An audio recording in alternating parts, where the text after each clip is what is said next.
माँ को कौन खाना देगा। एक बूढ़ी माँ की दर्द भरी कहानी। एक पति पत्नी के जोड़े को 2 बच्चे हुए, दोनों ही बेटे हुए। माँ बाप ने इन दोनों ही बच्चों को खूब प्यार से पाला पोसा, पढ़ाया लिखाया, बड़ा किया और इस काबिल बनाया कि यह अच्छी नौकरी कर सके, समाज में अच्छा जीवन व्यतीत कर सके।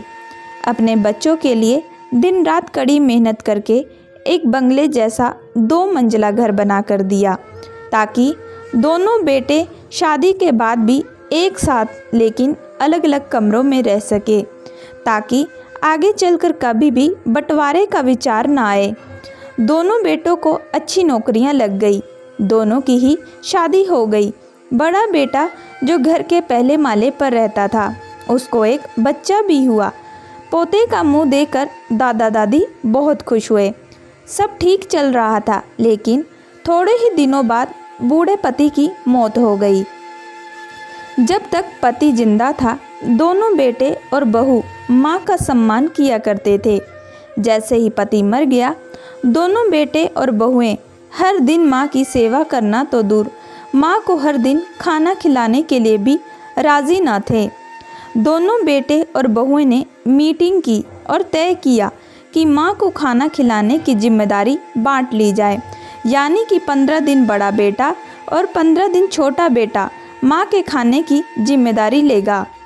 जिन बेटों को बिना दिन रात देखे भूखा ना होते हुए भी मन चाहा खाना हमेशा खिलाने के लिए जो माँ तैयार रहती थी, अब उसी माँ को बेटों के यहाँ पर दिनों के हिसाब से खाना दिया जाता था। माँ का बड़ा दिल था। माँ को इस बात की खुशी थी कि वह जैसे भी हो अपने बेटों के साथ रह रही है, और इसी खुशी के कारण बेटों के द्वारा दी गई रूखी सूखी भी उसे किसी पकवान से कम न लगती। लेकिन दुर्भाग्य की बात तब हो जाती जब किसी महीने में 31 दिन आ जाते और उस दिन माँ को भूखा ही रहना पड़ता। एक बार जब बड़े बेटे के यहाँ 15 दिनों तक खाना खाने की बारी चल रही थी, तब बड़ा बेटा अपनी बीवी और बच्चों के साथ कहीं बाहर किसी फंक्शन में जा रहा था। बड़ी बहू ने माँ से कहा, माँ जी, आज खाना नहीं बनाया है, हम बाहर जा रहे हैं, वहीं खाएंगे, आप अपने लिए कुछ पका लेना और खा लेना।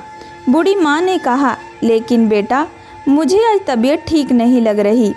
बहू ने कहा, तो फिर ऐसा कीजिए कि पास वाले मंदिर में भंडारा लगता है, आप वहीं जाकर खा लीजिए। पास में ही खड़ा बेटा और पोता ये सब सुन रहे थे, लेकिन कोई कुछ ना बोला। बूढ़ी माँ को भूखा ही छोड़ बेटा और बहू फंक्शन में निकल गए। माँ को थोड़ा दुख तो हुआ, लेकिन फिर अपने आप को यह सोचकर मना लिया, ठीक ही तो है, कभी कभी बहू को भी घर के काम से आराम मिलना चाहिए, और भगवान का भंडारा खाने का सौभाग्य किस्मत वालों को ही तो मिलता है। माँ खुशी खुशी मंदिर में जाकर भंडारा खाई। कुछ दिन ऐसे ही बीत गए। एक दिन बड़े बेटे को छुट्टी थी। बड़ा बेटा, बहू और उनका बच्चा अपने घर में साथ में समय बिता रहे थे। माँ बाप छोटे बच्चे को पूछ रहे थे कि वह बड़ा होकर क्या बनना चाहता है और क्या करना चाहता है। छोटे बच्चे ने बड़े ही सरल भाव से माँ बाप को उत्तर देते हुए कहा, वह बड़े होकर वकील बनना चाहता है। उसकी इच्छा इस घर से भी बड़ा एक घर लेने की है, लेकिन वह घर मंदिर के पास होना चाहिए। माँ बाप ने पूछा, घर के पास मंदिर क्यों होना चाहिए? तब बच्चा माँ बाप से कहता है, घर के पास मंदिर इसलिए होना चाहिए ताकि जब मैं बड़ा होकर किसी फंक्शन में बाहर जाऊं तो आप दोनों को ज़्यादा तकलीफ़ ना हो। मंदिर नज़दीक रहे तो आपको ज़्यादा दूर जाकर भंडारा नहीं खाना पड़ेगा। मासूम बच्चे का ऐसा जवाब सुनकर दोनों के ही पैरों तले से ज़मीन खिसक गई। उन्हें अपनी गलतियों का एहसास अब जाकर हुआ था।